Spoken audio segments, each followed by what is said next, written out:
ਸਤਿ ਸ਼੍ਰੀ ਅਕਾਲ ਜੀ। ਪੰਜਾਬੀ ਰੇਡੀਓ ਤੇ ਪੰਜਾਬੀ ਟੀਵੀ USA ਵੇਖ ਸੁਣ ਰਹੇ ਸਾਰੇ ਸਰੋਤਿਆਂ ਦਾ ਬਹੁਤ-ਬਹੁਤ ਸਵਾਗਤ ਹੈ। ਇਸ ਸਮੇਂ ਦੇ ਵਿਸ਼ੇਸ਼ programme beyond the headlines with Mandeep Punia ਦੇ ਵਿੱਚ।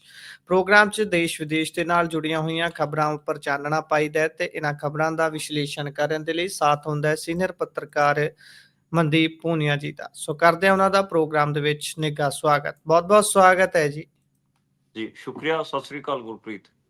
ਸਤਿ ਸ਼੍ਰੀ ਅਕਾਲ ਜੀ। ਰੁੱਖ ਖਬਰਾਂ ਦਾ ਕਰਦੇ ਹਾਂ ਤਾਂ ਸਭ ਤੋਂ ਪਹਿਲਾਂ ਦੇਸ਼ ਦੇ ਪ੍ਰਧਾਨ ਮੰਤਰੀ ਹੋਣਾ ਦੀ ਗੱਲ ਕਰ ਲੈਂਦੇ ਹਾਂ। ਪ੍ਰਧਾਨ ਮੰਤਰੀ ਨਰਿੰਦਰ ਮੋਦੀ ਹੋਣੀ ਜਾਪਦਾ ਅੱਜ ਸਾਰਾ ਦਿਨ ਹੀ ਅਧਿਆਤਮਕ ਕੰਮਾਂ ਨੂੰ ਦਿੱਤਾ ਹੈ। ਉਹਨਾਂ ਨੇ ਕਿਤੇ ਤਾਂ ਜੀ ਸ਼੍ਰੀ ਰਾਮ ਦੀ ਪ੍ਰਤਿਮਾ ਨੂੰ ਲੋਕ ਅਰਪਣ ਕੀਤਾ ਹੈ, ਕਿਤੇ ਉਹਨਾਂ ਨੇ ਗੀਤਾ ਪੜ੍ਹੀ ਹੈ ਤੇ ਕਈ ਹੋਰ ਕੰਮ ਵੀ ਨੇ। ਅੱਜ ਇਹ ਖਾਸ ਤੌਰ ਤੇ ਇਹ ਜਿਹੜੇ ਕੰਮ ਨੇ ਇਹਨਾਂ ਨੂੰ ਕਿਵੇਂ ਦੇਖਿਆ ਜਾਵੇ? ਇਹੋ ਜਿਹੇ ਸਮੇਂ ਦੇ ਉੱਪਰ ਇਹ ਕੰਮ ਜਿਹੜੇ ਇਹਨਾਂ ਦੇ ਵੱਲੋਂ ਸਿੱਧਾ ਧਰਮ ਦੇ ਨਾਲ ਜੁੜੇ ਕੀਤੇ ਜਾਂਦੇ ਨੇ। ਆਮ ਤੌਰ ਤੇ ਮੰਨਿਆ ਜਾਂਦਾ ਵੀ ਇਲੈਕਸ਼ਨਾਂ ਦੇ ਵਿੱਚ ਫਾਇਦਾ ਲੈਣ ਦੇ ਲਈ ਇਹ ਸਾਰਾ ਕੁਝ ਕੀਤਾ ਜਾਂਦਾ। ਕੀ ਉੱਥੇ ਇਲੈਕਸ਼ਨਸ ਨੇ? ਦੇਖੋ, ਸਾਊਥ ਇੰਡੀਆ ਦੇ ਵਿੱਚ ਸੀਗੇ ਅੱਜ ਪ੍ਰਧਾਨ ਮੰਤਰੀ ਮੋਦੀ, ਤੇ ਜੀ, ਉੱਥੇ ਧਾਰਮਿਕ ਕੰਮਾਂ ਨਾਲ ਜੁੜੇ ਹੋਏ ਹੀ ਆਯੋਜਨਾਂ 'ਚ ਉਹ ਸ਼ਾਮਿਲ ਰਹੇ ਹੈਗੇ ਆ। ਉੱਦਾਂ ਇਹ ਹੈਰਾਨੀਜਨਕ ਵੀ ਹੈਗਾ। ਹੈਰਾਨੀਜਨਕ ਇਸ ਕਰਕੇ ਹੈਗਾ ਕਿ ਆਮ ਤੌਰ ਤੇ ਮੰਨਿਆ ਜਾਂਦਾ ਗਾ ਕਿ ਧਾਰਮਿਕ ਆਯੋਜਨਾਂ ਤੋਂ ਜਿਹੜੇ ਕਾਂਸਟੀਟਿਊਸ਼ਨਲ ਪੋਸਟਾਂ ਤੇ ਜਿਹੜੇ ਬੰਦੇ ਹੁੰਦੇ ਆ, ਉਹ ਥੋੜਾ ਦੂਰ ਹੀ ਰਹਿੰਦੇ ਨੇ। ਜੇ ਕਰਨਾ ਵੀ ਪਵੇ ਤਾਂ ਮਾੜਾ ਮੋਟਾ ਉਹਦੇ 'ਚ ਹੀ ਹੁੰਦਾ ਗਾ। ਕੁਛ ਦਿਨ ਪਹਿਲਾਂ ਰਾਮ ਮੰਦਿਰ ਦੀ ਧਵਜਾ ਫਹਰਾ ਰਹੇ ਸੀਗੇ, ਜਿਹੜਾ ਆਪਾਂ ਕਹੀਏ ਧਵਜ ਫਹਿਰਾ ਰਹੇ ਸੀਗੇ ਨਰਿੰਦਰ ਮੋਦੀ। ਅੱਜ ਰਾਮ ਦੀ ਗੋਆ ਦੇ ਵਿੱਚ ਇੱਕ ਕਾਂਸੇ ਦੀ ਮੂਰਤੀ ਦਾ ਉਦਘਾਟਨ ਕੀਤਾ, 77 ਫੁੱਟ ਉੱਚੀ ਹੈਗੀ ਆ। ਤੇ ਉਸ ਤੋਂ ਬਾਅਦ ਫਿਰ ਉਹ ਕ੍ਰਿਸ਼ਨ ਦੀ ਗੀਤਾ ਪੜ੍ਹਾ ਰਹੇ ਸੀ ਕਿਤੇ, ਉੱਥੇ ਫਿਰ ਸੋਨੇ ਦਾ ਕਲਸ਼ ਵੀ ਭੇਟ ਕੀਤਾ ਹੈਗਾ। ਯਾਨੀ ਕਿ ਅੱਜ ਦਾ ਜਿਹੜਾ ਦਿਨ ਸੀਗਾ ਉਹ ਸਾਰਾ, ਜਿਵੇਂ ਤੁਸੀਂ ਕਿਹਾ ਕਿ ਸਾਰੇ ਦਾ ਸਾਰਾ ਹੀ ਜਿਹੜੇ ਧਾਰਮਿਕ ਰੀਤੀ ਰਿਵਾਜ ਇਹਨਾਂ ਚੀਜ਼ਾਂ ਨੂੰ ਹੀ ਦਿੱਤਾ ਹੈਗਾ ਤੇ ਜ਼ਿਆਦਾਤਰ ਹਿੰਦੂ ਧਰਮ ਨਾਲ ਸੰਬੰਧਿਤ ਹਨ। ਦੇਖੋ, ਇਹਦੇ 'ਚ ਉਹਨਾਂ ਨੇ ਉਡੁਪੀ ਦੇ ਵਿੱਚ 25 ਮਿੰਟ ਦੀ ਸਪੀਚ ਵੀ ਦਿੱਤੀ, ਜਿਹਦੇ 'ਚ ਕ੍ਰਿਸ਼ਨ ਦੀ ਭਾਗਵਤ ਗੀਤਾ ਬਾਰੇ ਵੀ ਗੱਲ ਕਹੀ ਹੈ। ਤੇ ਮਤਲਬ ਅੱਜ ਉਹ ਪੂਰਾ ਆਪਾਂ ਕਹਿ ਲਈਏ ਕਿ ਅਧਿਆਤਮਕ ਕਿਸਮ ਦੀਆਂ ਚੀਜ਼ਾਂ ਤੇ ਹੀ ਸੀਗੇ। ਦੇਖੋ, ਜੀ, ਪਿਛਲੇ ਕੁਛ ਦਿਨਾਂ ਤੋਂ ਲਗਾਤਾਰ ਆਪਾਂ ਇੱਕ ਗੱਲ ਦੇਖ ਰਹੇ ਹਾਂ।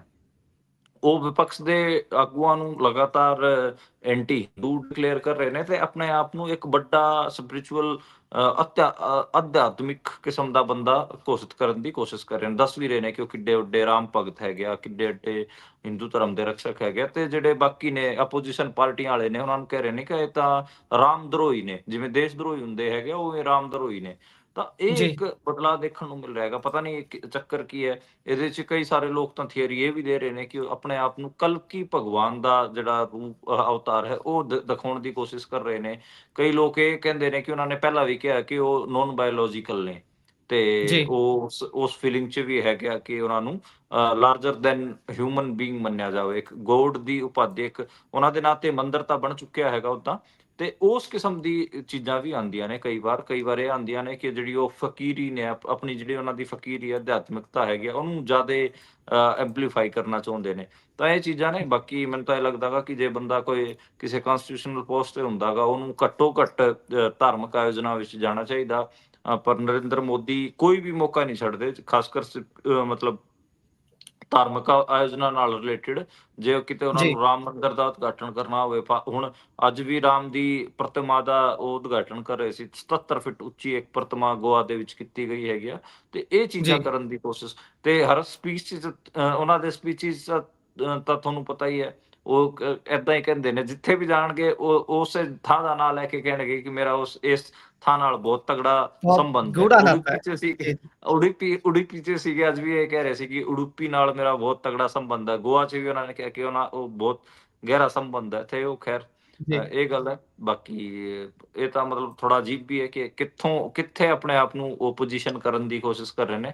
ਹਾਲਾਂਕਿ ਜਿਹੜੀ ਪੋਲੀਟੀਕਲ ਸਾਈਕੋਲੋਜੀ ਹੈ ਉਹਦੇ ਬਾਰੇ ਬਹੁਤ ਇੰਡੀਆ ਦੇ ਵਿੱਚ ਅਧਿਐਨ ਹੁੰਦਾ ਨਹੀਂ। ਮਤਲਬ 2-4 ਲੋਕ ਰਹੇ ਹੈਗੇ ਜਿਨ੍ਹਾਂ ਨੇ ਮਾੜਾ ਮੋਟਾ ਕੀਤਾ ਹੈਗਾ ਅਧਿਐਨ। ਪਰ ਮਤਲਬ ਇਹ ਇੱਕ ਗੱਲ ਹੈ ਕਿ ਅੱਜ ਦੇ ਟਾਈਮ ਇਹ ਤਾਂ ਪੋਲੀਟੀਕਲ ਸਾਈਕੋਲੋਜੀ ਥੋੜੀ ਦੇਖਣੀ ਪਊਗੀ ਕਿ ਪ੍ਰਧਾਨ ਮੰਤਰੀ ਨਰਿੰਦਰ ਮੋਦੀ ਆਪਣੇ ਆਪ ਨੂੰ ਕਿੱਥੇ ਪੋਜੀਸ਼ਨ ਕਰਨ ਦੀ ਕੋਸ਼ਿਸ਼ ਕਰ ਰਹੇ ਨੇ। ਜੀ।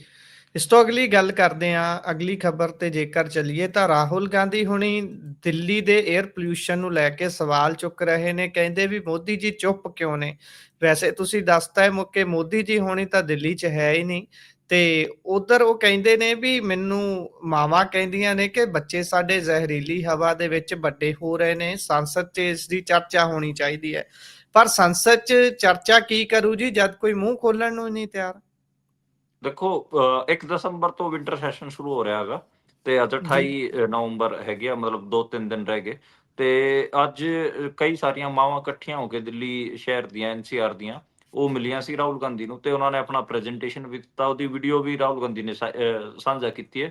ਉਹਦੇ 'ਚ ਉਹ ਮਾਵਾਂ ਇਹ ਕਹਿੰਦੀਆਂ ਨਜ਼ਰ ਆ ਰਹੀਆਂ ਸੀਗੀਆਂ ਕਿ ਇਹ ਕੋਈ ਬਹੁਤ ਜ਼ਿਆਦਾ ਵੱਧ ਹੋ ਗਿਆ ਹੈਗਾ, ਸਾਨੂੰ ਸਾਡੇ ਬੱਚਿਆਂ ਦੇ ਉਹ ਜਿਹੜੇ ਅਸਥਮੈਟਿਕ ਹੈਗੇ ਆ ਜਾਂ ਫਿਰ ਨੋਨ ਅਸਥਮੈ ਜਿਹੜੇ ਬੱਚੇ ਨੇ ਉਹਨਾਂ ਦੀ ਜੀ ਪਰਵਰਿਸ਼ ਨੂੰ ਲੈ ਕੇ ਵੀ ਉਹ ਫਿਕਰਮੰਦ ਸੀਗੇ, ਬਜ਼ੁਰਗਾਂ ਦੀ ਸਿਹਤ ਨੂੰ ਲੈ ਕੇ ਫਿਕਰਮੰਦ ਸੀਗੇ ਤੇ ਉਹਨਾਂ ਨੇ ਮਤਲਬ ਦਰਖਾਸਤ ਲਾਈ ਕਿ ਤੁਸੀਂ ਲੀਡਰ ਆਫ ਅਪੋਜੀਸ਼ਨ ਹੋ, ਘੱਟੋ ਘੱਟ 1 ਦਸੰਬਰ ਨੂੰ ਜਿਹੜਾ ਸੈਸ਼ਨ ਸ਼ੁਰੂ ਹੋ ਰਿਹਾ ਹੈਗਾ ਉਹਦੇ 'ਚ ਤੁਸੀਂ ਇਸ ਨੂੰ ਇਸ਼ੂ ਬਣਾਓ, 에ਅਰ ਪੋਲਿਊਸ਼ਨ ਤੇ ਤੁਸੀਂ ਗੱਲ ਕਰੋ। ਦੇਖੋ ਸੁਪਰੀਮ ਕੋਰਟ 'ਚ ਵੀ ਇਹ ਗੱਲ ਆਈ ਸੀਗੀ, ਸੀਜੀਆਈ ਨੇ ਵੀ ਕਿਹਾ ਸੀਗਾ, ਜਿਹੜੇ ਚੀਫ ਜਸਟਿਸ ਆਫ ਇੰਡੀਆ, ਕਿ ਉਹ ਘੰਟੇ ਵਾਸਤੇ ਬਾਹਰ ਤੁਰਨ ਫਿਰਨ ਗਏ ਸੀਗੇ, ਘੁੰਮਣ ਫਿਰਨ, ਸੈਰ ਸਪਾਟੇ ਵਾਸਤੇ ਗਏ ਸੀਗੇ ਤੇ ਫਿਰ ਉਹਨਾਂ ਨੂੰ ਔਖਾ ਹੋ ਗਿਆ ਸੀ, ਉਹਨਾਂ ਦੀਆਂ ਅੱਖਾਂ 'ਚ ਜਲਨ ਵੀ ਸੀਗੀ, ਸਾਹ ਉਹਨਾਂ ਨੂੰ ਚੜ੍ਹ ਗਿਆ ਸੀਗਾ ਤੇ ਹੁਣ ਲੀਡਰ ਆਫ ਆਪੋਜੀਸ਼ਨ ਕੋਲ ਵੀ ਮਾਵਾਂ ਆਈਆਂ ਨੇ। ਦੇਖਦੇ ਹਾਂ ਮਤਲਬ ਇਹਦਾ ਕੁਛ ਅਸਰ ਪੈਂਦਾ, ਮਤਲਬ ਇੱਕ ਇੰਡੀਆ ਗੇਟ ਤੇ ਪ੍ਰੋਟੈਸਟ ਵੀ ਹੋਇਆ ਸੀਗਾ, ਉਸ ਪ੍ਰੋਟੈਸਟ ਨੂੰ ਮਤਲਬ ਉਹਦਾ ਫਿਰ ਕੋਈ ਉਹਦੇ ਤੇ ਲਾਠੀ ਚਾਰਜ ਵਗੈਰਾ, ਉਹਤੇ ਵਿਜ਼ੂਅਲਸ ਵੀ ਆਪਾਂ ਦੇਖੇ ਕਿੰਨੇ ਬੁਰੇ ਤਰੀਕੇ ਨਾਲ ਦਿੱਲੀ ਪੁਲਿਸ ਨੇ ਵਰਤਾਓ ਕੀਤਾ ਸਟੂਡੈਂਟਸ ਨਾਲ ਤੇ ਉਹ ਜਿਹੜੇ ਪ੍ਰੋਟੈਸਟਰ ਸੀਗੇ। ਤਾਂ ਮਤਲਬ ਇੱਕ ਕੁੱਲ ਮਿਲਾ ਕੇ ਗੱਲ ਇਹ ਹੈ ਕਿ ਦੇਖੋ ਬਾਰ-ਬਾਰ ਇਹ ਗੱਲ ਤਾਂ ਨਿਕਲ ਕੇ ਆ ਰਹੀ ਹੈ ਕਿ ਇੰਡੀਆ ਦੀ ਜਿਹੜੀ ਏਅਰ ਹੈ, ਖਾਸ ਕਰ ਦਿੱਲੀ ਐਨਸੀਆਰ ਦੀ, ਉਹ ਸਾਹ ਲੈਣ ਲਾਇਕ ਨਹੀਂ ਹੈ। AQI ਬਹੁਤ ਜ਼ਿਆਦਾ ਚੱਲ ਰਿਹਾ ਹੈਗਾ, 500 ਤੋਂ ਉੱਤੇ ਹੀ ਚੱਲ ਰਿਹਾ ਹੈਗਾ ਪਿਛਲੇ 1.5 ਮਹੀਨੇ ਤੋਂ। ਹਜ਼ਾਰਡਸ ਜੀ ਕੈਟਾਗਰੀ 'ਚ ਜਿਹੜੀ ਏਅਰ ਹੈ ਉਹ ਹੈਗੀ ਆ, ਉਹਦੇ ਅੱਡ-ਅੱਡ ਆਪਾਂ ਨੂੰ ਉਹ ਦੇਖਣ ਨੂੰ ਵੀ ਮਿਲ ਚੁੱਕੇ ਹੈਗੇ परिणाम, ਜਿਵੇਂ ਵਿਦੇਸ਼ੀ ਆਣੇ ਘੱਟ ਹੋ ਗਏ ਹੈਗੇ। ਜੇ ਵਿਦੇਸ਼ੀ ਆ ਵੀ ਰਹੇ ਨੇ ਤਾਂ ਉਹ ਫਿਰ ਰਾਜਸਥਾਨ ਵਾਸਤੇ ਜਾਂ ਫਿਰ ਹੋਰ ਸਾਊਥ ਇੰਡੀਆ ਵਾਸਤੇ ਟੂਰਿਜ਼ਮ ਵਾਸਤੇ ਆ ਰਹੇ ਨੇ, ਦਿੱਲੀ ਐਨਸੀਆਰ 'ਚ ਉਹ ਲੈਂਡ ਨਹੀਂ ਕਰ ਰਹੇ।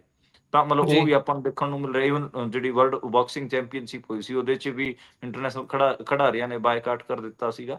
ਤਾਂ ਇਹ ਤਮਾਮ ਜੀ ਚੀਜ਼ਾਂ ਨੇ, ਰਿਪੀਟ ਵੀ ਹੋ ਰਹੀਆਂ ਨੇ। ਆਪਾਂ ਆਪਣੇ ਬੁਲੇਟਿਨ 'ਚ ਹਰ ਰੋਜ਼ ਹੀ ਇਸ ਬਾਰੇ ਗੱਲ ਕਰ ਰਹੇ ਹਾਂ, ਪਰ ਕਿਤੇ ਜਾਂਦੀ ਹੋਈ ਨਜ਼ਰ ਨਹੀਂ ਆ ਰਹੀ। ਹੁਣ ਆਪਣੀ ਮਤਲਬ ਵਿੰਟਰ ਸੈਸ਼ਨ ਤੇ ਹੀ ਜਿਹੜਾ ਪਾਰਲੀਮੈਂਟ ਦਾ ਹੋਣ ਜਾ ਰਿਹਾ ਹੈਗਾ, ਉਹਦੇ ਤੇ ਹੀ ਨਜ਼ਰ ਰਹੂਗੀ ਕਿ ਉਹਦੇ 'ਚ ਜੀ ਰਾਹੁਲ ਗਾਂਧੀ ਜਾਂ ਫਿਰ ਕਾਂਗਰਸ ਪਾਰਟੀ ਵਾਲੇ ਕਿਵੇਂ ਇਸ ਏਅਰ ਪੋਲਿਊਸ਼ਨ ਵਾਲੇ ਮੁੱਦੇ ਨੂੰ ਟੇਕ ਆਫ ਕਰਨਗੇ। ਅੱਜ ਮਾਵਾਂ ਨੇ ਉਹਨਾਂ ਨੂੰ ਰਿਕੁਐਸਟ ਤਾਂ ਕੀਤੀ ਹੈ ਜੀ।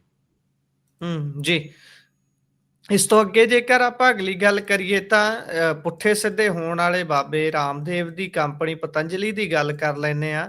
ਪਤੰਜਲੀ ਦੇ ਘੇ ਦਾ ਸੈਂਪਲ ਉੱਤਰਾਖੰਡ ਦੇ ਵਿੱਚ ਲਿਆ ਗਿਆ ਸੀ ਤੇ ਜਾਂਚ ਦੇ ਵਿੱਚ FAIL ਫੇਲ ਹੋ ਗਿਆ ਜੀ। ਬੜਾ ਅਜੀਬ ਹੀ ਹੈ ਕਿ ਜੀ ਓਦਾਂ ਤੁਸੀਂ ਆਪਣੇ ਸ਼ਹਿਰ 'ਚ ਪੁੱਠਾ ਸਿੱਧਾ ਹੋਣ ਵਾਲਾ ਬਾਬਾ ਕਹਿ ਤਾਂ ਦਿੱਤਾ। ਪੁੱਠੇ ਸਿੱਧੇ ਕੰਮ ਨੇ ਅਗਲੇ ਦੇ, ਧੰਦੇ ਵੀ ਜੀ ਉਸ ਕਿਸਮ ਦੇ ਨੇ ਤੇ ਜੀ ਲੋਕਾਂ ਨੂੰ ਦੇਸੀ ਘਿਓ ਦਾ ਝਾਂਸਾ ਦੇ ਕੇ, ਗਾਂ ਛਾਪ ਕੇ ਆਪਣੇ ਘਿਓ ਤੇ ਕਿ ਦੇਸੀ ਗਾਂ ਦਾ ਘਿਓ ਹੈ ਜੀ, ਉਹ ਵੇਚੀ ਜਾਂਦਾ ਗਾ। ਤੇ ਉਹ ਫਿਰ ਸੈਂਪਲ ਜਦੋਂ ਲਿਆ ਗਿਆ ਤਾਂ ਫੇਲ ਹੋਇਆ ਗਾ। ਜੁਰਮਾਨਾ ਬਹੁਤ ਘੱਟ ਲੱਗਿਆ, ਇਹ ਵੀ ਦੇਖਣ ਵਾਲੀ ਗੱਲ ਹੈ। ਸਿਰਫ 2.5 ਲੱਖ ਰੁਪਏ ਦਾ ਜੁਰਮਾਨਾ ਲਾਇਆ। ਜੁਰਮਾਨਾ ਜੀ ਤਾਂ ਉਹਨੂੰ ਕਰੋੜਾਂ ਦਾ ਲੱਗਣਾ ਚਾਹੀਦਾ ਸੀਗਾ। ਕਿੰਨਾ ਉਹ ਥੁੱਕ ਲਾ ਰਿਹਾ ਗਾ ਤੇ ਕਿੰਨਾ ਜੀ ਉਹ ਲੋਕਾਂ ਨੂੰ ਉਹ ਮਤਲਬ ਆਪਾਂ ਕਹਿ ਲਈਏ ਕਿ ਬਰਬਾਦ ਕਰ ਰਿਹਾ ਗਾ ਲੋਕਾਂ ਦੀ ਹੈਲਥ। ਤੁਸੀਂ ਯਾਦ ਜੀ ਕਰੋ ਸੁਪਰੀਮ ਕੋਰਟ ਨੇ ਵੀ ਉਹਨਾਂ ਨੂੰ ਫਟਕਾਰ ਲਾਈ ਸੀ ਜਦੋਂ ਉਹ ਕਹਿ ਰਿਹਾ ਸੀ ਕੋਰੋਨਾ ਦੀ ਦਵਾਈ ਅਸੀਂ ਲੱਭ ਲਈ। ਉਹਦੇ ਜੀ ਚਮਨਪ੍ਰਾਸ਼ ਦਾ ਸੈਂਪਲ ਉਹਦਾ ਫੇਲ ਹੋ ਚੁੱਕਿਆ ਗਾ, ਆਈ ਡ੍ਰੌਪਸ ਦਾ, ਹੁਣ ਘਿਓ ਦਾ ਸੈਂਪਲ ਫੇਲ ਹੋ ਗਿਆ। ਕਿੰਨੇ ਆਪਾਂ ਇਹਨਾਂ ਦੇ ਚੀਜ਼ਾਂ ਦੱਸੀਏ ਜਿੱਥੇ ਇਹਨਾਂ ਦੇ ਸਾਰੇ ਸੈਂਪਲ ਫੇਲ ਹੋ ਰਹੇ ਨੇ। ਬਸ ਇਹ ਹੈ ਕਿ ਧਰਮ ਦਾ ਚੋਲਾ ਪਾ ਕੇ, ਭਗਵਾ ਚੋਲਾ ਪਾ ਕੇ, 2-4 ਯੋਗਾ ਕਰਾ ਕੇ, ਸਾਹ ਉੱਤੇ ਕਰੋ ਜੀ, ਥੱਲੇ ਕਰੋ ਜੀ, ਐਂ ਕਰਾ ਕਰੂ ਕੇ ਤੇ ਆਪਣਾ ਮਾਲ ਪਾਣੀ ਵੇਚੀ ਜਾ ਰਹੇ ਨੇ ਤੇ ਮਾਲ ਸਾਰਾ ਨਕਲੀ ਹੈ। ਤਾਂ ਇਹ ਐਕਸਪੋਜ਼ ਤਾਂ ਚੰਗੇ ਤਰੀਕੇ ਨਾਲ ਹੋਣੇ ਚਾਹੀਦੇ। ਤੇ ਇਹ ਇੱਕ ਤਾਂ ਨਾ ਬੜਾ ਚੱਕਰ ਹੈ ਕਿ ਕਿਸੇ ਵੀ ਚੀਜ਼ ਨੂੰ ਤੁਸੀਂ ਇਹ ਤਾਂ ਜੀ ਸ਼ੁੱਧ ਹੈ, ਇਹ ਤਾਂ ਨੈਚੁਰਲ ਹੈ, ਆਰਗੈਨਿਕ ਹੈ, ਲਾ ਕੇ ਲੋਕਾਂ ਨੂੰ ਵੇਚੀ ਚੱਲੋ। ਉਹਦੇ 'ਚ ਜੀ ਹੁੰਦਾ ਕੁਛ ਨਹੀਂ, ਉਹ ਆਪਾਂ ਨੂੰ ਪਤਾ ਹੀ ਹੈ। ਤਾਂ ਇੱਕ ਪੂਰੀ ਇੱਕ ਮਾਰਕੀਟ ਇੱਥੇ ਕ੍ਰੀਏਟ ਹੋਈ ਹੈ ਜਿਹੜੀ ਕਿ ਆਯੁਰਵੈਦਿਕ ਦੇ ਨਾਂ ਤੇ, ਆਰਗੈਨਿਕ ਦੇ ਨਾਂ ਤੇ, ਨੈਚੁਰਲ ਦੇ ਨਾਂ ਤੇ, ਦੇਸੀ ਹੋਣ ਦੇ ਨਾਂ ਤੇ ਖਾਸੀ ਮਤਲਬ ਉਹਦਾ ਪ੍ਰਚਾਰ ਪ੍ਰਸਾਰ ਚੱਲਦਾ ਰਹਿੰਦਾ ਤੇ ਉਹਦਾ ਫਿਰ ਜਦੋਂ ਸੈਂਪਲ ਲਏ ਜਾਂਦੇ ਨੇ ਤਾਂ ਨਿਕਲਦਾ ਇਹ ਕਿ ਉਹ ਫਰਜ਼ੀ ਮਾਮਲਾ ਨਿਕਲ ਕੇ ਆਉਂਦਾ ਗਾ ਤੇ ਉਹੀ ਫਰਜ਼ੀ ਪੁਣਾ ਰਾਮਦੇਵ ਵੀ ਲਗਾਤਾਰ ਫੈਲਾ ਰਿਹਾ ਗਾ ਤੇ ਉਹੀ ਨਿਕਲ ਕੇ ਵੀ ਆਇਆ ਗਾ। ਜੀ। ਇਸ ਤੋਂ ਅੱਗੇ ਜੇਕਰ ਆਪਾਂ ਅਗਲੀ ਗੱਲ ਕਰਦੇ ਹਾਂ ਤਾਂ ਉਧਰ ਇੱਕ ਮੰਤਰੀ ਦੀ ਵੀਡੀਓ ਵਾਇਰਲ ਹੋਈ ਹੈ ਜਦੋਂ ਉਸ ਨੂੰ ਇਹ ਪੁੱਛਿਆ ਜਾਂਦਾ ਹੈ ਵੀ ਭਾਈ ਸਟੇਡੀਅਮ ਦੇ ਵਿੱਚ ਖਾਮੀਆਂ ਹੈਗੀਆਂ ਨੇ। ਇਹ ਸਵਾਲ ਤੇ ਉਹ ਹੱਸ ਪੈਂਦੇ ਨੇ ਤੇ ਕਹਿੰਦੇ ਭਾਈ ਲਿਆਓ ਲਿਸਟ ਦੋ। ਇਹ ਕੀ ਸਾਰੀ ਗੱਲਬਾਤ ਹੈ, ਕਿੱਥੇ ਦੀ ਇਹ ਵੀਡੀਓ ਹੈ? ਇਹ ਹਰਿਆਣੇ ਦੇ ਮੰਤਰੀ ਕ੍ਰਿਸ਼ਨ ਬੇਦੀ ਦੀ ਵੀਡੀਓ ਹੈ ਜੀ। ਜੀ, ਜਦੋਂ ਇਹ ਤੁਸੀਂ ਆਪਾਂ 2 ਦਿਨ ਪਹਿਲਾਂ ਇੱਕ ਖਬਰ ਸੁਣਾਈ ਸੀ ਲੋਕਾਂ ਨੂੰ ਕਿ ਉੱਥੇ ਹਰਿਆਣੇ 'ਚ 2 ਗਰਾਊਂਡਾਂ ਦੇ ਵਿੱਚ ਬਾਸਕਟਬਾਲ ਦੇ ਜਿਹੜੇ ਪੋਲ ਹੁੰਦੇ ਉਹ ਟੁੱਟਣ ਕਰਕੇ 2 ਮੁੰਡਿਆਂ ਦੀ ਮੌਤ ਹੋਈ। ਇੱਕ ਹਾਰਦਿਕ ਰਾਠੀ ਸੀ 17 ਸਾਲ ਦਾ ਨੈਸ਼ਨਲ ਖਿਡਾਰੀ ਸੀ, ਇੰਟਰਨੈਸ਼ਨਲ ਖੇਡਣ ਜਾ ਰਿਹਾ ਸੀ, ਉਹਦੀ ਡੈਥ ਹੋਈ। ਉਹ ਜਿਹੜਾ ਬਾਸਕਟਬਾਲ ਦਾ ਪੋਲ ਸੀਗਾ ਉਹਦੀ ਛਾਤੀ ਤੇ ਵੱਜਿਆ ਤੇ ਉਹ ਮੌਕੇ ਤੇ ਉਹਦੀ ਡੈਥ ਹੋ ਗਈ। ਐਂ ਹੀ ਇੱਕ ਦੂਜਾ ਜੀ, ਮੁੰਡਾ ਸੀਗਾ ਜੀ, ਉਹਦੀ ਵੀ ਏਦਾਂ ਹੀ ਡੈਥ ਹੋਈ, ਉਹਦੇ ਪੇਟ ਤੇ ਵੱਜਿਆ ਉਹ ਪੋਲ ਟੁੱਟ ਕੇ। ਤਾਂ ਮਤਲਬ ਇਹ ਜਿਹੜੀ ਵੀਡੀਓ ਵਾਇਰਲ ਹੋ ਰਹੀ ਹੈ ਮੰਤਰੀ ਦੀ, ਇਹ ਤਕਰੀਬਨ 10 ਦਿਨਾਂ ਪਹਿਲਾਂ ਦੀ ਹੈਗੀ ਆ। ਰੋਹਤਕ ਆਏ ਜੀ, ਸੀਗੇ, ਉਦੋਂ ਰਿਪੋਰਟਰ ਨੇ ਸਵਾਲ ਪੁੱਛਿਆ ਕਿ ਇਹ ਜਿਹੜੇ ਹਰਿਆਣਾ ਦੇ ਜਿਹੜੇ ਸਟੇਡੀਅਮ ਨੇ ਉਹ ਉਹਨਾਂ 'ਚ ਮੇਨਟੇਨੈਂਸ ਨਹੀਂ ਹੋ ਰਹੀ ਹੈਗੀ ਆ, ਉਹਨਾਂ ਦੇ ਬਹੁਤ ਬੁਰੇ ਹਾਲਾਤ ਨੇ। ਉਹਦੇ 'ਚ ਉਹਨਾਂ ਨੇ ਹੱਸ ਕੇ ਕਿਹਾ ਕਿ ਨਾ, ਨਾ ਇਹ ਤਾਂ ਕੁਛ ਹੈ ਹੀ ਨਹੀਂ, ਤੁਸੀਂ ਊਈਂ ਗੱਲਾਂ ਕਰ ਰਹੇ ਹੋ, ਲਿਆਓ ਮੈਨੂੰ ਲਿਸਟ ਦਿਓ ਮੈਂ ਕਰਦਾ। ਇਹ ਇਸ ਕਿਸਮ ਦੇ ਉਹਨੇ ਗੱਲ ਬਣਾਤੀ। ਹੁਣ ਲੋਕ ਕਹਿ ਰਹੇ ਨੇ ਕਿ ਇਹ ਜਿਹੜੇ ਸਵਾਲ ਸੀਗੇ ਕਿ ਜੀ, ਸਟੇਡੀਅਮਾਂ ਦੇ ਮਾੜੇ ਹਾਲਾਤ ਨੇ, ਇਹ ਤਾਂ ਪਹਿਲਾਂ ਹੀ ਪੱਤਰਕਾਰ ਵੀ ਚੁੱਕ ਰਹੇ ਸੀਗੇ। ਤੁਸੀਂ ਉਹਨਾਂ ਨੂੰ ਸੀਰੀਅਸ ਹੀ ਨਹੀਂ ਲੈ ਰਹੇ ਸੀ, ਉਹਨਾਂ ਤੇ ਹੱਸੀ ਮਜ਼ਾਕ ਕਰਕੇ ਉਹਨਾਂ ਨੂੰ ਟਾਲ ਦੇ ਰਹੇ ਸੀਗੇ। ਜੇ ਤੁਸੀਂ ਜੀ, ਏਦਾਂ ਹੱਸੀ ਮਜ਼ਾਕ ਨਾ ਕਰਦੇ, ਪੱਤਰਕਾਰ ਜਿਹੜੇ ਗੱਲ ਕਹਿ ਰਹੇ ਸੀ ਜਾਂ ਕੋਚਿਸ ਜਾਂ ਪਲੇਅਰਸ ਵੀ ਜਾ ਕੇ ਨਾਇਬ ਸੈਣੀ ਨੂੰ ਮਿਲੇ, ਹੋਰ ਵੀ ਬੰਦਿਆਂ ਨੂੰ ਮਿਲੇ, ਉਹ ਜਿਹੜੀਆਂ ਗੱਲਾਂ ਕਹਿ ਰਹੇ ਸੀ ਜੇ ਉਹਨਾਂ ਨੂੰ ਸੁਣ ਲੈਂਦੇ ਤਾਂ ਇਹ 2 ਜਿਹੜੇ ਹੋਣਹਾਰ ਨੌਜਵਾਨ ਸੀਗੇ, ਖਿਡਾਰੀ ਸੀਗੇ, ਨਾ ਮਰਦੇ, ਇਹਨਾਂ ਦੀ ਮੌਤ ਦਾ ਕਾਰਨ ਨਾ ਬਣਦੇ। ਤਾਂ ਇਹ ਜੀ ਉਹ ਗੱਲ ਹੈ। ਤੇ ਬਾਕੀ ਇਹਨਾਂ ਨੂੰ ਆਪਾਂ ਨੂੰ ਪਤਾ ਬੀਜੇਪੀ ਵਾਲਿਆਂ ਨੂੰ ਕੋਈ ਫਰਕ ਤਾਂ ਪੈਂਦਾ ਨਹੀਂ। ਇਹ ਤਾਂ ਮਤਲਬ ਏਡੇ ਵੱਡੇ ਕਾਂਡ ਹੋ ਕੇ ਹਟੇ ਨੇ ਹਰਿਆਣੇ 'ਚ, ਤਾਂ ਇਹ ਐਂ ਹੀ ਜਬਲੀਆਂ ਮਾਰੇ ਜਾ ਰਹੇ ਨੇ। ਮਤਲਬ ਇਹਨਾਂ ਕੋਲ ਕੋਈ ਸੀਰੀਅਸ ਜਵਾਬ ਨਹੀਂ ਹੈ, ਕੋਈ ਸੀਰੀਅਸ ਕੰਸਰਨ ਨਹੀਂ ਦਿਖਦਾ ਹੈਗਾ। 5-5 ਲੱਖ ਰੁਪਇਆ ਨਾਇਬ ਸੈਣੀ ਕਹਿੰਦਾ ਕਿ ਮੈਂ 5 ਲੱਖ ਰੁਪਇਆ ਦਿੰਦਾ, ਜਿਹੜੇ ਦੋਵੇਂ ਬੱਚੇ ਮਰੇ 5-5 ਲੱਖ ਰੁਪਇਆ ਦੇਣਾ। ਤੇਰੇ 5 ਲੱਖ ਦਾ ਕੀ ਕਰਨਗੇ? ਉਹਦੇ ਜਿਹੜੇ ਫਾਦਰ ਹੈਗੇ ਆ, ਉਹਦੇ ਕੋਚਿਸ ਹੈਗੇ ਆ, ਉਹਨਾਂ ਨੇ ਆ ਕੇ ਕਹਿ ਦਿੱਤਾ ਕਿ ਅਸੀਂ ਕੀ ਕਰਾਂਗੇ 5 ਲੱਖ ਰੁਪਏ ਦਾ, ਸਾਡਾ ਤਾਂ ਮੁੰਡਾ ਚਲਿਆ ਗਿਆ, ਅਸੀਂ ਤੁਹਾਨੂੰ 50 ਲੱਖ ਰੁਪਏ ਦਿੰਨੇ ਆ, ਸਾਡਾ ਮੁੰਡਾ ਵਾਪਸ ਜੀ, ਮੋੜ ਦਿਓ। ਇਹ ਹੂੰ, ਇਹ ਚੀਜ਼ਾਂ ਨੇ ਜੀ। ਅਤੇ ਉਹ ਵੀ ਕਹਿ ਰਹੇ ਨੇ ਕਿ ਜਿਹੜੇ ਗਰਾਊਂਡਾਂ ਦੀ ਕੋਚ ਵਗੈਰਾ ਹੈਗੇ ਆ, ਖਿਡਾਰੀ ਹੈਗੇ ਆ, ਉਹ ਇਹ ਕਹਿ ਰਹੇ ਨੇ ਕਿ ਯਾਰ ਘੱਟੋ ਘੱਟ ਗਰਾਊਂਡਾਂ ਨੂੰ ਮੇਨਟੇਨ ਤਾਂ ਕਰੋ, ਅਸੀਂ ਮੈਡਲ ਲੈ ਕੇ ਦਿੰਨੇ ਆ ਇਸ ਮੁਲਕ ਨੂੰ। ਓਲੰਪਿਕ ਮੈਡਲ ਹੋਵੇ, ਕਾਮਨਵੈਲਥ ਮੈਡਲ ਹੋਵੇ, ਏਸ਼ੀਅਨ ਗੇਮਸ ਦੇ ਮੈਡਲ ਹੋਣ, ਹਰਿਆਣੇ ਵਾਲੇ ਲਿਆ ਕੇ ਦਿੰਦੇ ਨੇ। ਉਹਨਾਂ ਜੀ, ਦੇ ਨਾਲ ਤੁਸੀਂ ਐਡਾ ਮਾੜਾ ਵਰਤਾਅ ਕਰ ਰਹੇ ਹੋ। ਤਾਂ ਉਹ ਗੱਲ ਹੈ ਜੀ। ਇਹ ਤਾਂ ਇਹਨਾਂ ਨੂੰ ਐਂ ਹੀ ਜਿਹੜੇ ਸੀਰੀਅਸ ਸਵਾਲ ਹੁੰਦੇ ਐਂ ਹੀ ਇਹਨਾਂ ਨੇ ਆਪਾਂ ਕਹਿ ਲਈਏ ਕਿ ਊਈਂ ਚੁਟਕਲੇ ਜਿਹੇ ਸੁਣਾ ਕੇ ਗੱਲਾਂ ਸਾਰ ਦੇਣੀਆਂ ਹੁੰਦੀਆਂ ਨੇ ਤੇ ਕੰਮ ਸੀਰੀਅਸ ਹੁੰਦੇ ਨੇ, ਮਤਲਬ ਆਮ ਤੌਰ ਤੇ ਇਸ਼ੂ ਸਭ ਸੀਰੀਅਸ ਤੋਂ ਹੁੰਦੇ। ਜੀ, ਆਮ ਤੌਰ ਤੇ ਸਭ ਤੋਂ ਜਿਹੜਾ ਕੀਮਤੀ ਸਵਾਲ ਤੇ ਸਭ ਤੋਂ ਚੁੱਭਣ ਵਾਲਾ ਸਵਾਲ ਹੁੰਦਾ ਹੈ, ਜਾਂ ਤਾਂ ਉਸ ਨੂੰ ਹਵਾ ਦੇ ਵਿੱਚ ਉਡਾ ਦਿੱਤਾ ਜਾਂਦਾ ਹੈ, ਜਾਂ ਫਿਰ ਆਮ ਤੌਰ ਤੇ ਜਿਹੜੀ ਜੁੰਡਲੀ ਪੱਤਰਕਾਰਾਂ ਦੀ ਹੁੰਦੀ ਹੈ, ਜਿਹੜੀ ਵਿਕੀ ਹੁੰਦੀ ਹੈ, ਉਹ ਉਹੋ ਜਿਹੇ ਸਵਾਲ ਨੂੰ ਨਵਾਂ ਸਵਾਲ ਸਿੱਟ ਕੇ ਉੱਪਰ ਦਬਾ ਦਿੰਦੀ ਹੈ। ਇਹ ਬਹੁਤ ਵਰਤਾਰਾ ਚੱਲਦਾ ਹੈ, ਪਰ ਇਹੋ ਜਿਹੇ ਸਵਾਲਾਂ ਤੇ ਹੱਸ ਕੇ ਉਸ ਨੂੰ ਟਾਲ ਦੇਣਾ, ਉਸ ਦਾ ਮਜ਼ਾਕ ਉਡਾਉਣਾ, ਇਹ ਉਨਾ ਹੀ ਖਤਰਨਾਕ ਹੈ ਜਿੰਨਾ ਕਹਿ ਲਈਏ ਵੀ ਦਿੱਲੀ ਦਾ 에ਅਰ ਪੋਲਿਊਸ਼ਨ ਹੈ। ਉਸ ਤੋਂ ਕਿਤੇ ਵੱਧ ਇਸ ਨੂੰ ਖਤਰਨਾਕ ਕਹਿ ਸਕਦੇ ਹਾਂ ਆਪਾਂ। ਇਸ ਤੋਂ ਅੱਗੇ ਜੇਕਰ ਚੱਲੀਏ ਤਾਂ ਉੱਧਰ ਹਾਈ ਕੋਰਟ ਦੇ ਵਿੱਚ ਖੇਲ ਰਾਜ ਮੰਤਰੀ ਗੌਰਵ ਗੌਤਮ ਨੂੰ ਝਟਕਾ ਲੱਗਿਆ ਜੀ। ਇਹ ਝਟਕਾ ਕਿਉਂ ਲੱਗਿਆ ਇਹਨਾਂ ਨੂੰ? ਦੇਖੋ, ਹਰਿਆਣੇ ਦੇ ਇਹ ਗੌਰਵ ਗੌਤਮ ਖੇਲ ਰਾਜ ਮੰਤਰੀ ਨੇ ਤੇ ਇਹਨਾਂ ਤੇ ਇਲੈਕਸ਼ਨ ਜਿੱਤਣ ਵਾਸਤੇ ਅਨਫੇਅਰ ਮੀਨਸ ਦਾ ਪਟੀਸ਼ਨ ਪਾਈ ਗਈ ਸੀ ਤੇ ਉਹਨਾਂ ਦੇ ਉਲਟ ਜਿਹੜੇ ਕਾਂਗਰਸ ਦੇ ਕੈਂਡੀਡੇਟ ਸੀ, ਕਰਨ ਸਿੰਘ ਦਲਾਲ, ਉਹ ਵੀ ਸਾਬਕਾ ਮੰਤਰੀ ਰਹੇ ਨੇ ਹਰਿਆਣੇ ਦੇ, ਖਾਸ ਕਰ ਸਾਊਥ ਹਰਿਆਣਾ ਦੇ ਦੋਵੇਂ ਵੱਡੇ ਪੋਲੀਟੀਸ਼ੀਅਨ ਨੇ। ਤੇ ਹੋਇਆ ਇਹ ਕਿ ਜਿਹੜਾ ਇਹ ਬੀਜੇਪੀ ਵਾਲਾ ਜਿਹੜਾ ਮੰਤਰੀ ਹੈ ਗੌਰਵ ਗੌਤਮ ਇਹਨੇ ਜਿੱਤਣ ਵਾਸਤੇ ਧਰਮ ਦਾ ਸਹਾਰਾ ਲਿਆ, ਧਰਮ ਦੇ ਨਾਂ ਤੇ ਇਹਨੇ ਵੋਟਾਂ ਮੰਗੀਆਂ ਤੇ ਧਾਰਮਿਕ ਜਿਹੜੇ ਕਾਰਜਕ੍ਰਮ ਕਰਾਏ ਸੀਗੇ ਉਹਨਾਂ 'ਚ ਜਾ ਕੇ ਵੋਟਾਂ ਮੰਗੀਆਂ। ਤੇ ਓਦਾਂ election commission of India the guidelines ਨੇ ਕਿ ਤੁਸੀਂ ਇਸ ਕਿਸਮ ਨਾਲ ਵੋਟਾਂ ਨਹੀਂ ਮੰਗ ਸਕਦੇ। ਤੇ ਕਰਨ ਦਲਾਲ ਹਾਈ ਕੋਰਟ ਆਏ ਹੋਏ ਸੀਗੇ ਤੇ ਇਹਦੀ ਪਟੀਸ਼ਨ ਨੂੰ ਖਾਰਜ ਕਰਵਾਉਣ ਵਾਸਤੇ ਗੌਰਵ ਗੌਤਮ ਜ਼ੋਰ ਲਾ ਰਿਹਾ ਸੀਗਾ ਕਿ ਨਹੀਂ, ਨਹੀਂ ਇਹ ਤਾਂ ਕੋਈ ਇਸ਼ੂ ਹੀ ਨਹੀਂ ਹੈ। ਉਹਦੇ ਤੇ ਫਿਰ ਹਾਈ ਕੋਰਟ ਨੇ ਕਿਹਾ ਕਿ ਨਹੀਂ, ਇਸ ਪਟੀਸ਼ਨ ਤੇ ਸੁਣਵਾਈ ਹੋਊਗੀ। 4 ਦਸੰਬਰ ਨੂੰ ਇਸ ਪਟੀਸ਼ਨ ਤੇ ਸੁਣਵਾਈ ਹੋਣ ਜਾ ਰਹੀ ਹੈ ਤੇ ਬਹਿਸ ਵੀ ਹੋਊਗੀ। ਦੇਖਦੇ ਹਾਂ ਕਿਵੇਂ ਕੀ ਨਿਕਲਦਾ ਹੈ। ਜੇ ਮੈਂ ਉਹ ਵੀਡੀਓਜ਼ ਵੀ ਦੇਖੀਆਂ ਸੀਗੀਆਂ, ਗੌਰਵ ਗੌਤਮ ਜਿਵੇਂ ਧਾਰਮਿਕ ਆਯੋਜਨਾ 'ਚ ਜਾ ਕੇ ਵੋਟਾਂ ਮੰਗ ਰਹੇ ਸੀ, ਧਰਮ ਦੇ ਨਾਂ ਤੇ ਵੋਟਾਂ ਮੰਗ ਰਹੇ ਸੀ ਤੇ ਦੂਜੇ ਕੈਂਡੀਡੇਟ ਨੂੰ ਕਹਿ ਰਹੇ ਸੀ ਤਾਂ ਗੈਰ ਧਰਮੀ ਨੇ, ਉਸ ਕਿਸਮ ਦੀਆਂ ਗੱਲਾਂ ਕਰ ਰਹੇ ਸੀਗੇ। ਜੇ ਚੱਜ ਦੇ ਤਰੀਕੇ ਨਾਲ ਹਾਈ ਕੋਰਟ 'ਚ ਸੁਣਵਾਈ ਹੋ ਜਾਂਦੀ ਹੈ ਤਾਂ ਇੱਕ ਇਲੈਕਸ਼ਨ ਕੈਂਸਲ ਹੋਊਗਾ। ਇਹਦੀ ਜਿਹੜੀ ਐਮਐਲਏਸ਼ਿਪ ਹੈ ਕੈਂਸਲ ਹੋਊਗੀ ਹਰਿਆਣੇ 'ਚ। ਤਾਂ ਇਹ ਮਤਲਬ ਇਸ ਕਰਕੇ ਸਾਰਿਆਂ ਨੂੰ ਇਸ ਪਟੀਸ਼ਨ ਤੇ ਵੀ ਸਾਰਿਆਂ ਦੀ ਨਿਗਾਹ ਟਿਕੀ ਹੋਈ ਹੈ। ਹਰਿਆਣੇ 'ਚ ਕਈ ਸਾਰੇ ਜਿਹੜੇ ਕੇਸਿਸ ਨੇ ਫਸੇ ਹੋਏ ਨੇ ਇਲੈਕਸ਼ਨ ਵਾਲੇ। ਕਈ ਸਾਲ ਮਤਲਬ ਹਰਿਆਣੇ ਦਾ ਜਿਹੜਾ ਇਲੈਕਸ਼ਨ ਹੋਇਆ ਪਿਛਲੇ ਸਾਲ, ਜਿਹਦੇ 'ਚ ਬੀਜੇਪੀ ਜਿੱਤ ਕੇ ਆਈ ਹੈ, ਉਹ ਫੇਅਰ ਨਹੀਂ ਹੈਗਾ। ਉਹਦੇ 'ਚ ਬਹੁਤ ਸਾਰੇ ਕੇਸ ਲਮਕ ਰਹੇ ਨੇ। ਤਾਂ ਮਤਲਬ ਇਹ ਜਿਵੇਂ-ਜਿਵੇਂ ਇਹਨਾਂ ਦੇ ਫੈਸਲੇ ਆਈ ਜਾਣਗੇ ਉਦੋਂ ਉਵੇਂ-ਉਵੇਂ ਬੀਜੇਪੀ ਨੂੰ ਬੈਕਫੁੱਟ ਤੇ ਵੀ ਜਾਂਦੀ ਹੋਈ ਤੁਹਾਨੂੰ ਦਿਖਾਵਾਂਗੇ ਅਸੀਂ। ਜੀ। ਇਸ ਤੋਂ ਅਗਲੀ ਗੱਲ ਆਪਾਂ ਕਰੀਏ ਤਾਂ ਉੱਧਰ ਐਮਪੀ ਅੰਮ੍ਰਿਤਪਾਲ ਸਿੰਘ ਹੋਣਾ ਨੂੰ ਜਦੋਂ ਪੈਰੋਲ ਦੇਣ ਤੋਂ ਪੰਜਾਬ ਸਰਕਾਰ ਨੇ ਮਨਾ ਕਰ ਦਿੱਤਾ ਇੱਕ ਤਰੀਕੇ ਦਾ, ਤਾਂ ਇੱਕ ਵਾਰ ਮੁੜ ਤੋਂ ਹਾਈ ਕੋਰਟ ਹੀ ਗਏ ਨੇ। ਉਹਨਾਂ ਨੇ ਇਸੇ ਫੈਸਲੇ ਨੂੰ ਚੁਣੌਤੀ ਦੇ ਦਿੱਤੀ ਹੈ ਜੀ। ਇਹੀ ਹੈ ਕਿ Punjab and Haryana high court ਕੋਲ ਉਹ ਪਹਿਲਾਂ ਵੀ ਗਏ ਸੀਗੇ, ਪਟੀਸ਼ਨ ਲਾਈ ਸੀ। ਆਰ ਐਸ ਬੈਂਸ ਉਹਨਾਂ ਦੇ ਵਕੀਲ ਸੀਗੇ। ਉਹਦੇ ਚ ਮੇਰੀ ਵੀ ਗੱਲ ਹੋਈ ਵਕੀਲ ਸਾਹਿਬ ਨਾਲ, ਤੇ ਵਕੀਲ ਸਾਹਿਬ ਕਹਿ ਰਹੇ ਸੀਗੇ ਕਿ ਹਾਈ ਕੋਰਟ ਨੇ ਕਿਹਾ ਸੀਗਾ ਕਿ ਚਲੋ ਪੰਜਾਬ ਸਰਕਾਰ ਇਹਦੇ ਤੇ 1 ਹਫ਼ਤੇ ਚ ਫੈਸਲਾ ਲਵੇ। ਤੇ ਉਹ ਫੈਸਲਾ ਕੀ ਲੈਣਾ ਸੀ, ਇਹਨਾਂ ਨੇ ਤਾਂ ਨਾ ਕਰਤੀ ਕਿ ਨਹੀਂ, ਪੈਰੋਲ ਨਹੀਂ ਮਿਲਣੀ ਚਾਹੀਦੀ। ਹੁਣ 2 ਲੱਖ ਤੋਂ ਵੱਧ ਵੋਟਾਂ ਨਾਲ ਜਿੱਤਿਆ ਹੋਇਆ ਬੰਦਾ, ਉਹ ਜੇ ਆਪਣੀ ਕੰਸਟੀਟਿਊਂਸੀ ਨੂੰ ਰਿਪਰੈਜ਼ੈਂਟ ਹੀ ਨਹੀਂ ਕਰ ਸਕਦਾ, ਫਿਰ ਉਹਦਾ ਜਿੱਤਣ ਦਾ ਕੀ ਮਤਲਬ ਹੈ? ਤੁਸੀਂ ਉਹਦੇ ਕੰਸਟੀਟਿਊਸ਼ਨਲ ਰਾਈਟਸ ਨੂੰ ਵੀ ਤੁਸੀਂ ਡੈਮੋਕ੍ਰੈਟਿਕ ਰਾਈਟਸ ਨੂੰ ਵੀ ਉਹਦੇ ਖਾਰਿਜ ਕਰ ਰਹੇ ਹੋ। ਤਾਂ ਇਹ ਗੱਲ ਸੀਗੀ। ਤੇ ਹੁਣ ਦੁਬਾਰੇ ਤੋਂ ਜਿਹੜੇ ਉਹਨਾਂ ਦੇ ਵਕੀਲ ਸਾਹਿਬ ਹੈਗੇ, ਉਹਨਾਂ ਦੇ ਫਾਦਰ ਸਾਹਿਬ ਹੈਗੇ, ਉਹ ਹਾਈ ਕੋਰਟ ਗਏ ਨੇ, ਤੇ ਹਾਈ ਕੋਰਟ 'ਚ ਜਾ ਕੇ ਉਹਨਾਂ ਨੇ ਇਹ ਪਟੀਸ਼ਨ ਦੁਬਾਰੇ ਮਤਲਬ ਉਹਦੇ 'ਚ ਕਿਹਾ ਕਿ ਇਹ ਜਿਹੜਾ ਪੰਜਾਬ ਸਰਕਾਰ ਨੇ ਜਿਹੜਾ ਫੈਸਲਾ ਲਿਆ ਹੈਗਾ, ਇਹਦੇ ਤੇ ਹਾਈ ਕੋਰਟ ਫੈਸਲਾ ਸੁਣਾਏ, ਇਹਦੇ ਤੇ ਰੋਕ ਲਾਵੇ, ਤੇ ਉਹਨੂੰ ਪਰਮਿਸ਼ਨ ਦਿੱਤੀ ਜਾਵੇ ਅੰਮ੍ਰਿਤਪਾਲ ਸਿੰਘ ਨੂੰ ਵਿੰਟਰ ਸੈਸ਼ਨ 'ਚ ਅਪੀਅਰ ਹੋਣ ਵਾਸਤੇ।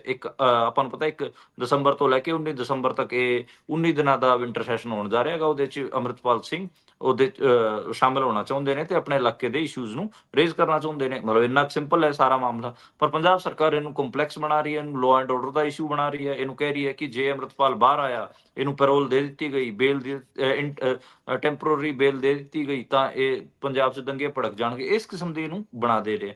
ਮਤਲਬ ਦੱਸੋ, ਜੇ ਅੰਮ੍ਰਿਤਪਾਲ ਨੂੰ ਇੰਟਰਿਮ ਬੇਲ ਮਿਲਦੀ ਹੈਗੀ ਆ, ਤੇ ਉਹ ਜੇ ਇਸ਼ੂਜ਼ ਨੂੰ ਰੇਜ਼ ਕਰ ਪਾਰਲੀਮੈਂਟ 'ਚ ਜਾ ਕੇ ਬੋਲਣਗੇ, ਉਹ ਇੰਨੇ ਗੈਰ ਜ਼ਰੂਰੀ ਮਤਲਬ ਉਹ ਤਾਂ ਹੈ ਨਹੀਂ, ਗੈਰ ਜ਼ਿੰਮੇਦਾਰ ਬੰਦੇ ਤਾਂ ਹੈ ਨਹੀਂ। ਉਹ ਜ਼ਿੰਮੇਦਾਰੀ ਜੀ, ਦੇ ਨਾਲ, ਬੜੇ ਜ਼ਿੰਮੇਦਾਰੀ ਦੇ ਨਾਲ ਆਪਣੇ ਇਲਾਕੇ ਦੀਆਂ ਗੱਲਾਂ ਰੱਖਣਗੇ। ਉਹਦੇ 'ਚ ਦਿੱਕਤ ਕੀ ਹੈ? ਇੰਜੀਨੀਅਰ ਰਾਸ਼ਿਦ ਨੂੰ ਵੀ ਦਿੱਤੀ ਗਈ ਸੀ, ਜੰਮੂ ਕਸ਼ਮੀਰ ਦੇ ਜਿਹੜੇ ਸਾਂਸਦ ਸੀਗੇ ਪਿਛਲੇ ਸੈਸ਼ਨ, ਤੁਸੀਂ ਯਾਦ ਕਰੋ, ਉਹਨਾਂ ਨੇ ਵੀ ਆਪਣੀ ਗੱਲ ਰੱਖੀ ਸੀ। ਮਤਲਬ ਗੱਲ ਤਾਂ ਰੱਖਣ ਦਿੱਤੀ ਜਾਵੇ ਨਾ, ਇਹ ਗੱਲ ਹੈ। ਜੀ, ਤੇ ਹਾਈ ਕੋਰਟ ਨੇ ਉਹ ਦੁਬਾਰੇ ਜਿਹੜਾ ਇਹ ਮਾਮਲਾ ਹੈਗਾ, ਇਹਨੂੰ ਐਕਸੈਪਟ ਕੀਤਾ, ਤੇ ਮੰਡੇ ਨੂੰ ਇਹਦੀ ਸੁਣਵਾਈ ਹੋਣ ਜਾ ਰਹੀ ਹੈ। ਤੇ ਮੰਡੇ ਮੀਨਸ ਮਤਲਬ ਅੱਜ ਆਪਾਂ ਫਰਾਈਡੇ ਨੂੰ ਗੱਲ ਕਰ ਰਹੇ ਹਾਂ, ਸੈਟਰਡੇ ਸੰਡੇ 2 ਦਿਨ ਹੋਰ, ਤੇ ਇਹਨੂੰ ਮੰਡੇ ਨੂੰ ਸੁਣਵਾਈ ਹੋਊਗੀ।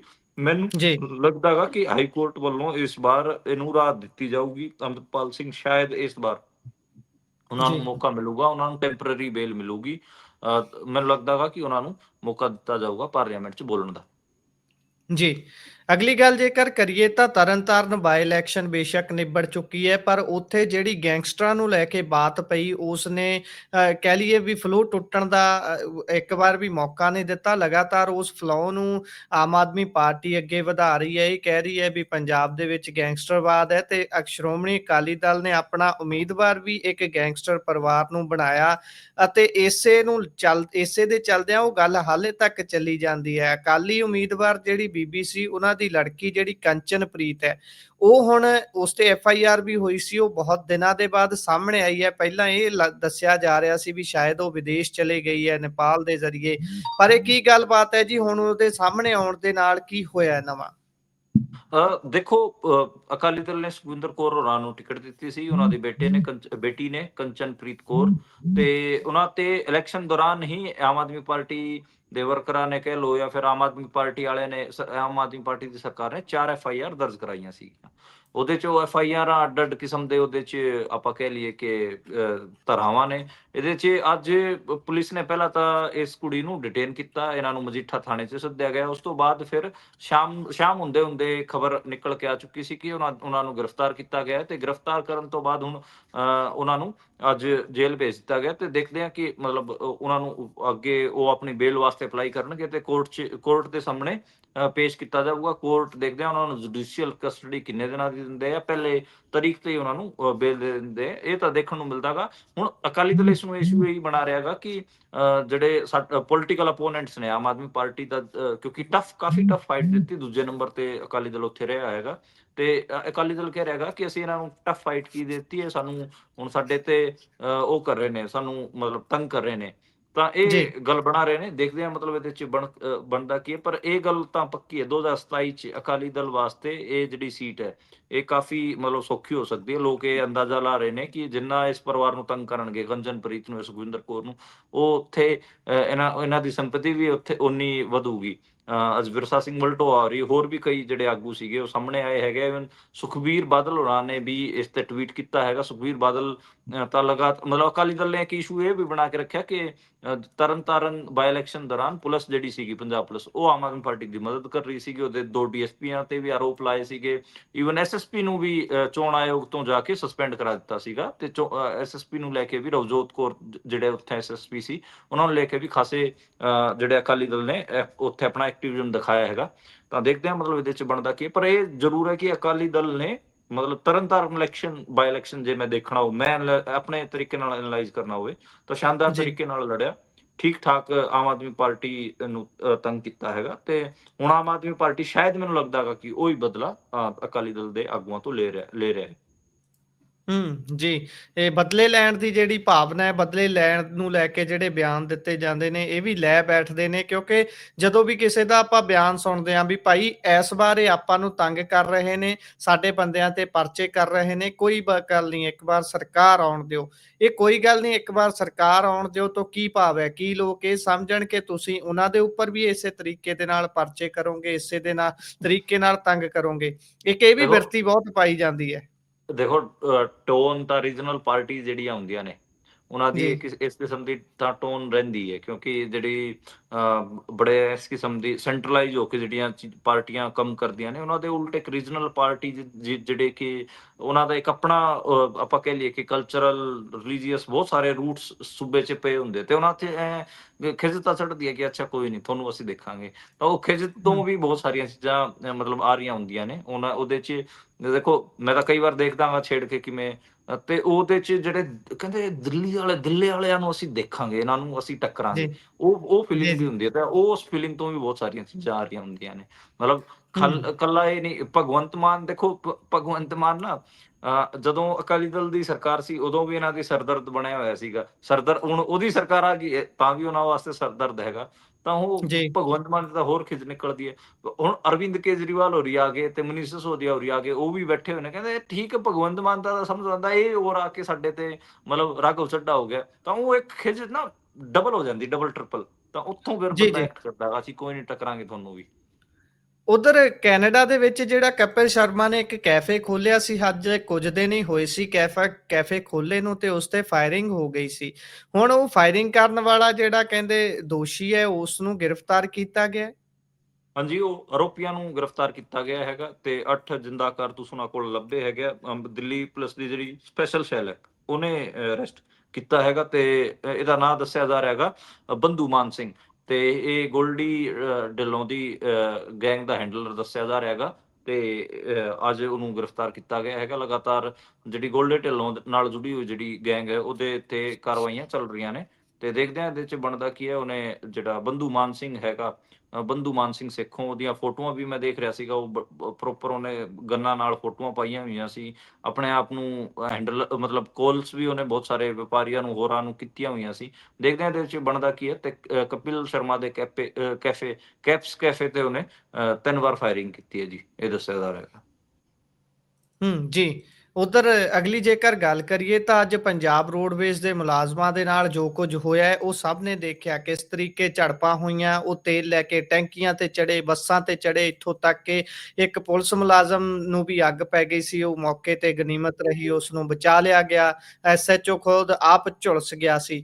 ਇਹ ਸਾਰਾ ਕੁਝ ਜੋ ਹੋਇਆ ਹੈ, ਇਸ ਨੂੰ ਕਿਵੇਂ ਦੇਖਦੇ ਹੋ? ਕਿਉਂਕਿ ਇੱਕ ਟੈਂਡਰ ਲਿਆਂਦਾ ਗਿਆ ਪੰਜਾਬ ਸਰਕਾਰ ਦੇ ਵੱਲੋਂ, ਅੱਜ 12 ਵਜੇ ਉਹ ਟੈਂਡਰ ਨਿਕਲਣਾ ਸੀ, ਤੇ ਇਸ ਨੂੰ ਲੈ ਕੇ ਖਾਸ ਤੌਰ ਤੇ ਇਹਨਾਂ ਮੁਲਾਜ਼ਮਾਂ ਦੇ ਵਿੱਚ ਜਿਹੜੇ ਕੱਚੇ ਕਾਮੇ ਨੇ, ਕੰਟਰੈਕਟ ਵਰਕਰ ਨੇ, ਉਹਨਾਂ 'ਚ ਖਾਸਾ ਰੋਸ ਹੈ।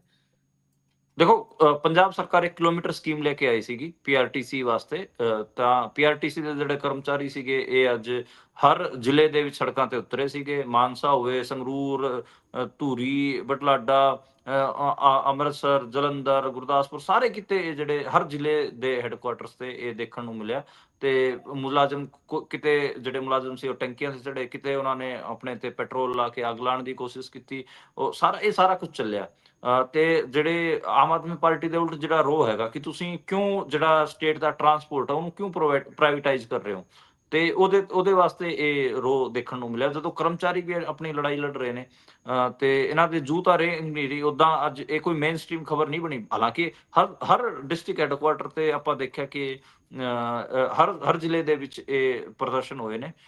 ਤੇ ਦੇਖਦੇ ਹਾਂ ਮਤਲਬ ਹਾਲਾਂਕਿ ਜਿਹੜੇ ਹਰਪਾਲ ਚੀਮਾ ਨੇ ਉਹਨਾਂ ਨੇ ਫਿਰ ਕਿਹਾ ਕਿ ਨਹੀਂ ਅਸੀਂ ਟੈਂਡਰ ਵਾਪਸ ਨਹੀਂ ਲੈਂਦੇ, ਜੇ ਨੋਟੀਫਿਕੇਸ਼ਨਾਂ ਦੀ ਡੇਟ ਅਸੀਂ ਅੱਗੇ ਕਰ ਸਕਦੇ ਹਾਂ। ਐਡੀ ਹੂੰ, ਮਤਲਬ ਗਵਰਨਮੈਂਟ ਇੱਕੋ ਦਿਨ ਦੇ ਵਿੱਚ 24 ਘੰਟੇ ਅੰਦਰ ਇਸ ਕਿਸਮ ਇਹਨਾਂ ਚੀਜ਼ਾਂ ਦੇ ਹੱਲ ਨਹੀਂ ਕੱਢਦੀ ਹੁੰਦੀ। ਤਾਂ ਇਹ ਗੱਲ ਅੱਜ ਮੰਤਰੀ ਚੀਮਾ ਵੱਲੋਂ ਕਹੀ ਗਈ ਹੈ। ਮਤਲਬ ਇਹ ਵੀ ਜਿਵੇਂ ਬੀਜੇਪੀ ਚੀਜ਼ਾਂ ਨੂੰ ਫਸਾਉਂਦੀ ਹੈਗੀ ਆ ਜੀ, ਫੈਸਲੇ ਕਰਕੇ, ਉਹ ਮੈਨੂੰ ਇਹ ਇਹਨਾਂ ਦਾ ਵੀ ਲੱਗ ਰਿਹਾ ਹੈਗਾ ਕਿ ਇਹ ਵੀ ਚੀਜ਼ਾਂ ਨੂੰ ਫਸਾਉਣਾ ਚਾਹੁੰਦੇ ਨੇ। ਐਡਾ ਜਿਹਾ ਪ੍ਰੋਟੈਸਟ ਸੀਗਾ ਉਹਦੇ ਤੇ ਕੁਛ ਸੀਰੀਅਸ ਤੁਸੀਂ ਘੱਟੋ ਘੱਟ ਜਿਹੜੇ ਜਿੰਨੇ ਵੀ ਆਗੂ ਸੀਗੇ ਉਹਨਾਂ ਨੂੰ ਘੱਟੋ ਘੱਟ ਟੇਬਲ ਉਹਨਾਂ ਨਾਲ ਗੱਲਬਾਤ ਤਾਂ ਕਰਦੇ, ਉਹਨਾਂ ਦੇ ਕੰਸਰਨ ਤਾਂ ਸੁਣਦੇ। ਤੁਸੀਂ ਉੱਥੇ ਜੀ। ਪੁਲਿਸ ਭੇਜ ਕੇ ਉੱਥੇ ਟਕਰਾਅ ਦੀ ਸਥਿਤੀ ਬਣਾਤੀ। ਕਈ ਥਾਵਾਂ ਤੇ ਟਕਰਾਅ ਹੋਏ ਵੀ ਨੇ। ਜੀ, ਟਕਰਾਅ ਹੋਏ ਨੇ, ਭਾਰੀ ਟਕਰਾਅ ਹੋਏ ਨੇ, ਪੱਗਾਂ ਲਿੱਥੀਆਂ ਨੇ, ਬਹੁਤ ਜਗ੍ਹਾ ਦੇ ਉੱਪਰ ਆਪਸ ਦੇ ਵਿੱਚ ਕਾਫੀ ਨੁਕਸਾਨ ਹੋਇਆ ਹੈ, ਸੱਟਾਂ ਵੱਜੀਆਂ ਨੇ ਕਈ ਮੁਲਾਜ਼ਮਾਂ ਦੇ, ਕੱਚੇ ਕਾਮਿਆਂ ਦੇ। ਸੋ ਇਹ ਸਾਰੀ ਸਥਿਤੀ ਹੈ, ਇੱਥੇ ਹੀ ਪ੍ਰੋਗਰਾਮ ਦਾ ਸਮਾਂ ਸਮਾਪਤ ਹੁੰਦਾ ਹੈ। ਤੁਸੀਂ ਜੁੜੇ ਜਾਣਕਾਰੀਆਂ ਸਾਂਝੀਆਂ ਕੀਤੀਆਂ, ਬਹੁਤ-ਬਹੁਤ ਧੰਨਵਾਦ ਜੀ। ਧੰਨਵਾਦ ਜੀ, ਸਤਿ ਸ਼੍ਰੀ ਅਕਾਲ।